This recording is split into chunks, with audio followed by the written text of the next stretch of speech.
Susu. Susu penting atau tidak? Tidak penting. Kepada semua, susu tidak penting. Susu penting kepada budak yang tak ada kemampuan nak makan.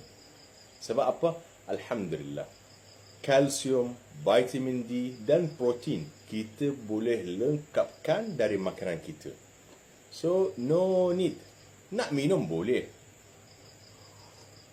Tapi tidak penting. Aku pun minum susu, tak ada isu. Nah, one more thing. Kepada penjual suplemen whey protein, dia akan kata whey protein dia dari real food, dari susu. Okey, whey protein memang ada susu, tapi ada campuran kimia. Sebab tu akan menjadikan whey protein kau tidak sihat. Kita perlukan protein sebenar. Ayam, ikan, daging, tahu, tempe, kekacang, kambing. Yes, protein semula jadi. Sebab tu ramai orang tidak sihat kerana whey protein, kerana kerap ambil whey protein. So kita tak perlu susu, sebab alhamdulillah makanan kita lebih dari cukup. Kita tak perlu whey protein sebab memang suplemen sampah, suplemen tidak sihat.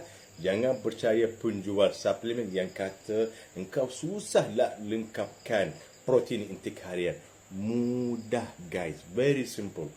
Kau cari resipi yang protein tinggi. Lebihkan ayam, lebihkan daging, telur, settle. Faham? So, mereka dia akan buat brainwash sebab dia nak engkau beli suplemen dia. That's all. Semoga bermanfaat.